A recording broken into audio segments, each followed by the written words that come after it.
Everybody, what is going on? I hope you guys are all doing well, and welcome to another tutorial video. In this video, I'm going to be showing you guys how you can add a pan and zoom effect into your videos in DaVinci Resolve. So let's get right into it. Firstly, to add a static zoom, what you want to do is cut your video in two, and once you've cut it, select the second part of the video that you want to zoom, or the last part of the video, depending on which we want to zoom, and then just in the inspector under video and transform in the edit tab, just go ahead and zoom in as much as you want.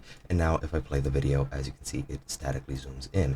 Now a dynamic zoom is a bit different. You're going to be using keyframes for that. So next to the zoom, just press the keyframe at the point where you want to start zooming in, then change the position and then change the zoom, and it's automatically going to create a new keyframe. Change the position, change the zoom, another keyframe, change the position, change the zoom, and change the position, change the zoom again. And now if I play it from the beginning, as you can see, it adds a dynamic zoom effect. Very similarly, you're going to be adding a pan effect. So let me just select this rectangle, zoom in the video a bit, and position the horse's face like this. And then I'm going to add a keyframe for the position. Then I'm going to play the video, reposition the video, play the video, reposition the video, play the video, reposition, and so on and so forth.